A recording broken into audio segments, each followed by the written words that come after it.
मैं डॉक्टर शिखा अग्रवाल, राजकीय महाविद्यालय सुजानगढ़, बीए पार्ट सेकंड की आज की क्लास में हम पढ़ेंगे भारतीय संविधान की प्रस्तावना। हमने अपनी पिछली क्लासेस में स्वतंत्रता से पूर्व भारतीय शासन चलाने के लिए ब्रिटिश सरकार द्वारा बनाए गए 1919 का अधिनियम, 1909 का अधिनियम और 1935 के अधिनियम के बारे में पढ़ा था। इसके साथ साथ हमने पढ़ा था कि भारतीय संविधान का निर्माण संविधान सभा ने किस तरह से किया था। कुछ प्रश्न उसके सामने आए थे और कुछ समितियां उसने अपने कार्य को करने के लिए बनाई थी। प्रारूप समिति के अध्यक्ष के रूप में डॉक्टर भीमराव अंबेडकर ने संविधान में कार्य किया था। भारतीय संविधान विश्व का एक विस्तृत, जटिल, कठोर संविधान है। कठोर और लचीले दोनों का मिश्रण है। भारतीय संविधान में एक प्रस्तावना है। हमने जब 1935 का अधिनियम पढ़ा था तो हमने उसमें ये पढ़ा था कि इस अधिनियम में किसी प्रकार का उद्देश्य या प्रस्तावना नहीं दी गई है और इस बात की बहुत आलोचना हुई थी। लेकिन जब कोई भी संविधान बनाया जाता है तो उसके उद्देश्य या लक्ष्य उसके प्रस्तावना में दिए जाते हैं। भारतीय संविधान में भी संविधान की प्रस्तावना में संपूर्ण संविधान को जिस्ट यानी सार के रूप में दिया गया है। हर संविधान की जो प्रस्तावना है उसे उसकी आत्मा कहा जाता है, क्योंकि वो उसके मूल उद्देश्यों और लक्ष्यों को स्पष्ट करती है। भारतीय संविधान की प्रस्तावना को संविधान का एक श्रेष्ठ आभूषण माना जाता है। भारतीय संविधान 2 वर्ष 11 मास 18 दिन में बन करके तैयार हुआ था और 42वें संवैधानिक संशोधन के माध्यम से, जो 1976 में किया गया था, इस संविधान की प्रस्तावना में समाजवादी, धर्मनिरपेक्ष और अखंडता शब्दों को जोड़ा गया। संविधान सभा ने 26 नवंबर 1949 को संविधान को अंगीकृत, अधिनियमित और आत्मार्पित किया। प्रस्तावना में जो भाव दिए गए हैं उन भावों को 13 दिसंबर 1949 के पंडित नेहरू द्वारा संविधान सभा के प्रथम अधिवेशन में प्रस्तुत उद्देश्य प्रस्ताव से लिया गया है। ये उद्देश्य प्रस्ताव राष्ट्रीय आंदोलन के लक्ष्य और महात्मा गांधी के विचारों और भावनाओं पर आधारित है। भारतीय संविधान की जो प्रस्तावना है वो इस प्रकार है, जिसमें 42वें संवैधानिक संशोधन से कुछ शब्दों को भी जोड़ा गया है। तो उन जुड़े हुए शब्दों के साथ में हम एक बार प्रस्तावना को देख लेते हैं। हम भारत के लोग भारत को एक संपूर्ण प्रभुत्व संपन्न, समाजवादी, धर्मनिरपेक्ष, लोकतांत्रिक गणराज्य बनाने के लिए तथा उसके समस्त नागरिकों को सामाजिक, आर्थिक और राजनीतिक न्याय, विचार अभिव्यक्ति, विश्वास, धर्म और उपासना की स्वतंत्रता, प्रतिष्ठा और अवसर की समता प्राप्त करने के लिए तथा उन सब में व्यक्ति की गरिमा और राष्ट्र की एकता तथा अखंडता सुनिश्चित करने वाली बंधुता बढ़ाने के लिए दृढ़ संकल्प होकर अपनी इस संविधान सभा में आज तारीख 26 नवंबर 1949 ईस्वी, मिति मार्गशीर्ष शुक्ल सप्तमी संवत 2006 विक्रमी को एतत् द्वारा इस संविधान को अंगीकृत, अधिनियमित और आत्मार्पित करते हैं। तो यह है भारत के संविधान की प्रस्तावना। इस प्रस्तावना में 3 शब्द जोड़े गए, समाजवादी, धर्मनिरपेक्ष जो शुरुआत में जोड़े गए, और अखंडता। अब जो इसके प्रमुख शब्द या प्रमुख बातें या प्रमुख तत्व इस प्रस्तावना से हमारे सामने आते हैं, हम उसको डिस्कस करते हैं, उस पर विवेचना करते हैं। सबसे पहले आता है हम भारत के लोग। हम भारत के लोग बताते हैं कि संविधान को सभी लोगों ने मिलकर बनाया है। हम जो भारत की जनता है।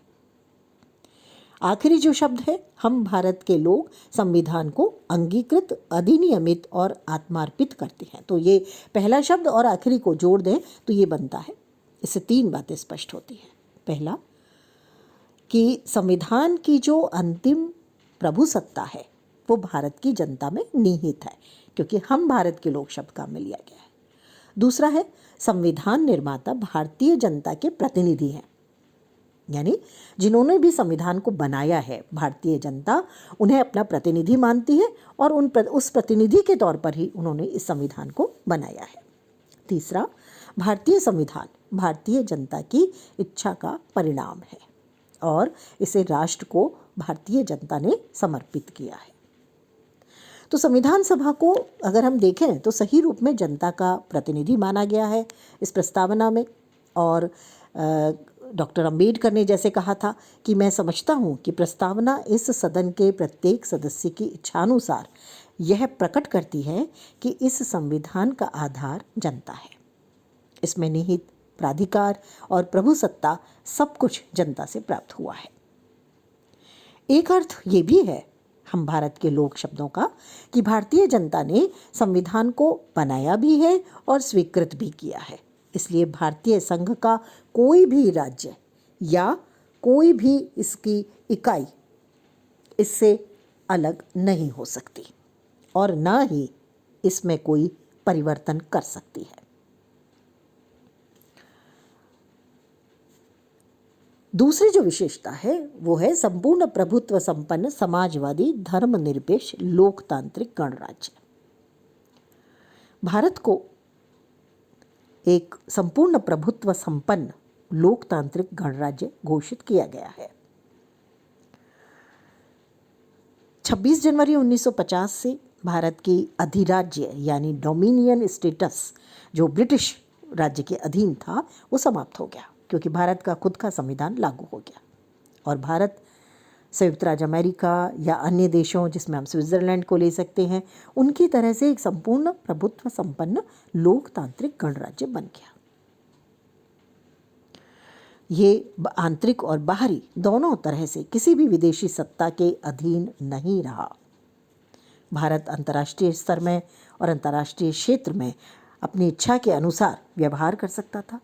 किसी भी अंतर्राष्ट्रीय समझौते या संधि को मानने के लिए वर्तमान में भी बाध्य नहीं है और भारत के संविधान में कहीं पर भी ब्रिटिश शासन सत्ता का उल्लेख नहीं किया गया है।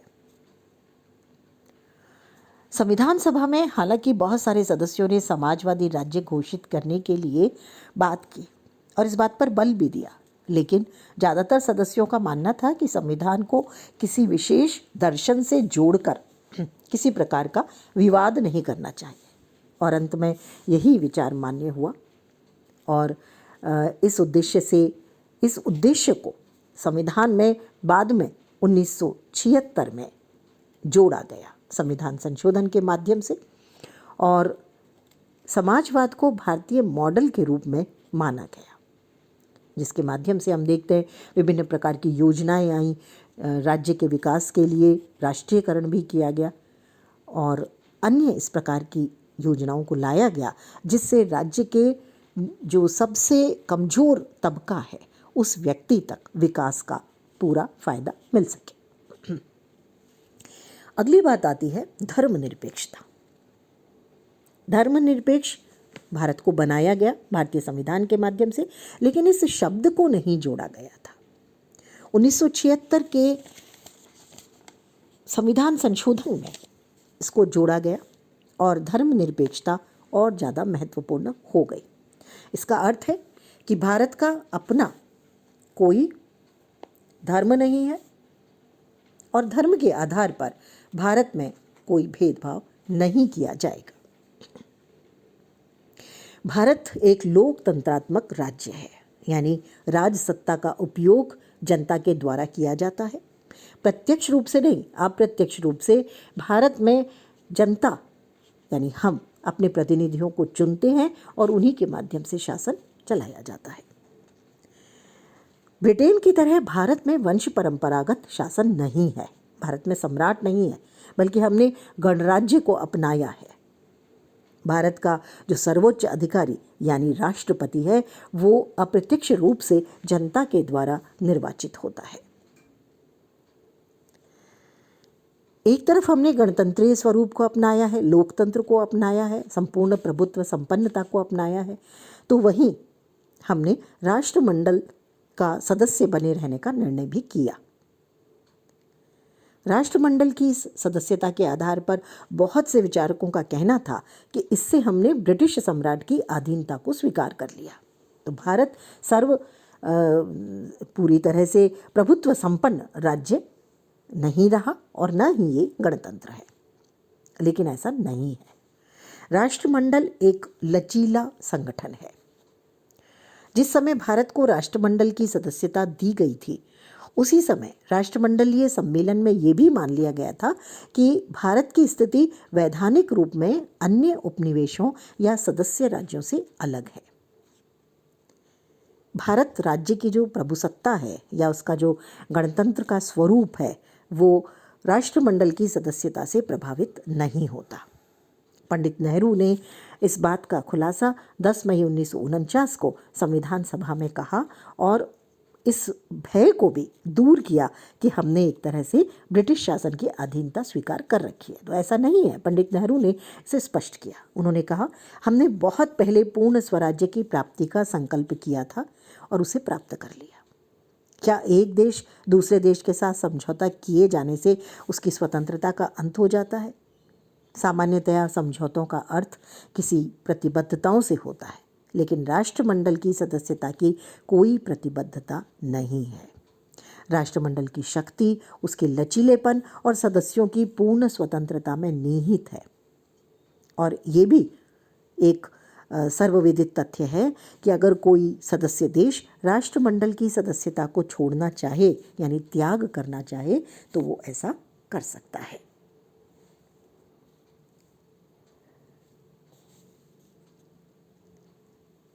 राष्ट्रमंडल की सदस्यता को भारत ने नहीं छोड़ा, लेकिन उसके बावजूद भी भारत गणतंत्रात्मक राज्य बना रहा।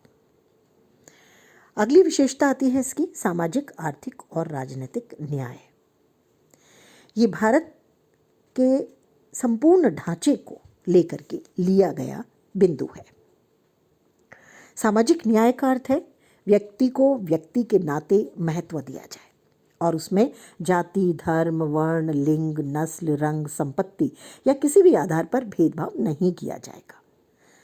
भारत में अस्पृश्यता जैसी बहुत सारी सामाजिक बुराइयां थीं और जब भारतीय संविधान बनाया गया तो मौलिक अधिकारों में और नीति निर्देशक तत्वों में इसको स्पष्ट तौर पर दिया गया कि प्रत्येक व्यक्ति को सामाजिक न्याय दिया जाएगा, स्वतंत्रता के साथ साथ समानता भी दी जाएगी। आर्थिक न्याय सामाजिक न्याय का पूरक है। इसका अर्थ है कि ऐसी व्यवस्था का अंत किया जाए जिसमें कुछ साधन संपन्न लोगों को बहुसंख्यक साधनहीन व्यक्तियों का शोषण करने का अधिकार मिलता हो। आर्थिक न्याय तभी प्राप्त होता है जब उत्पादन और वितरण के साधनों पर समस्त समाज का अधिकार हो और इन वितरण के साधनों पर सारे समाज के हित की दृष्टि से कार्य किया जाए। प्रत्येक व्यक्ति को क्षमता और योग्यता के अनुसार रोजगार मिले, भरण पोषण, पर्याप्त वेतन मिले, गंभीर जो आर्थिक असमानताएं हैं उनका अंत हो। तो इन सब चीज़ों के लिए भारतीय संविधान में कल्याणकारी राज्य की स्थापना की गई, समाजवादी ढांचे को अपनाया गया और किसी भी प्रकार का भेदभाव भारतीय संविधान के मौलिक अधिकारों में नहीं किया गया। राजनीतिक न्याय का अर्थ है सभी व्यक्तियों को राजनीतिक क्षेत्र में समान और स्वतंत्र रूप से भाग लेने का अवसर हो। भारत में वयस्क मताधिकार को अपनाया गया और इसीलिए स्त्री पुरुष, जाति, धर्म, वर्ण, लिंग किसी भी प्रकार का भेदभाव राजनीतिक न्याय के आधार पर नहीं किया जाता। समानता शब्द का उल्लेख भी इसमें किया जाता है, जिसमें कमजोर और पिछड़े वर्गों के लोगों को अन्य लोगों के समान सुविधाएं देने के साथ साथ विशेष सुविधाओं की व्यवस्थाएं की गई। जो न्याय के धारणा के अनुकूल माना गया, जिससे कि उन विशेष वर्गों को अन्य वर्गों के समकक्ष लाने में सहायता मिली। सामाजिक न्याय को प्राप्त करने के लिए मौलिक अधिकारों में समानता के अधिकार को दिया गया, धर्मनिरपेक्षता का स्वरूप भी दिया गया और आर्थिक न्याय को प्राप्त करने की बात भी कही गई। लेकिन ये मौलिक अधिकारों में नहीं है, इसे नीति निदेशक तत्वों में स्थान दिया गया और ये राज्य को इंगित किया गया। राज्य को ये कहा गया कि वो प्रत्येक व्यक्ति के विकास के लिए कुछ आर्थिक लक्ष्य निर्धारित करे और उसके माध्यम से अंतिम तक व्यक्ति विकास प्राप्त कर सके, ऐसी योजनाएं बनाई जा सके। अगला आता है स्वतंत्रता, समानता और भ्रातृत्व। स्वतंत्रता और समानता मौलिक अधिकारों में दिए गए हैं। भारतीय संविधान में जो स्वतंत्रता है वो नकारात्मक नहीं है, सकारात्मक स्वतंत्रता है, जिसके आधार पर प्रत्येक व्यक्ति अपने व्यक्तित्व का विकास कर सकता है।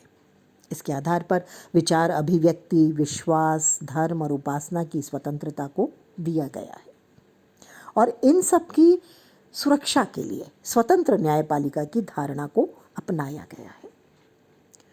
समानता और स्वतंत्रता का पूरक हम मानते हैं एक दूसरे को और इसके माध्यम से प्रतिष्ठा की समानता और अवसर की समानता को भी दिया गया है। भारतीय संविधान का अंतिम आदर्श भ्रातृत्व या बंधुता है। इसकी प्रेरणा शायद 10 दिसंबर 1948 के मानवीय अधिकारों के सार्वभौमिक घोषणा पत्र से universal declaration of human rights के प्रथम अनुच्छेद से प्राप्त की गई है। इस अनुच्छेद में कहा गया है, सभी मानव स्वतंत्र उत्पन्न हुए हैं और सम्मान तथा अधिकारों में समान हैं। उन्हें प्रकृति से विवेक और विश्वास प्राप्त हुआ है और उनके द्वारा एक दूसरे के प्रति भाईचारे की भावना के आधार पर आचरण किया जाना चाहिए। तो कुल मिलाकर के हमारे संविधान निर्माताओं ने भारत में जो विविधताएं हैं उन सब के बीच एकता को स्थापित करने के लिए क्षेत्रीयता, प्रांतवाद, भाषावाद और संप्रदायवाद को महत्व नहीं दिया, बल्कि आधारभूत एकता को बनाए रखने के लिए समानता, स्वतंत्रता और बंधुता या भ्रातृत्व को बहुत महत्व दिया। भारतीय संविधान का बंधुता का आदर्श 2 आधारों पर टिका है। एक है राष्ट्र की एकता और दूसरा है व्यक्ति की गरिमा। और इस आधार पर भारतीय संविधान में संघात्मकता को लिया गया, एकल नागरिकता को लिया गया, जिससे पूरे राष्ट्र को एकता के सूत्र में बांधा जा सके। कुल मिलाकर के संविधान महत्वपूर्ण है और संविधान की प्रस्तावना बहुत महत्वपूर्ण है। इसके शब्द पवित्र माने जाते हैं, हालांकि इसे न्याय योग्य या वाद योग्य स्थिति प्राप्त नहीं है। आज की क्लास के लिए इतना ही। अगली क्लास में हम पढ़ेंगे भारतीय संविधान की विशेषताएं।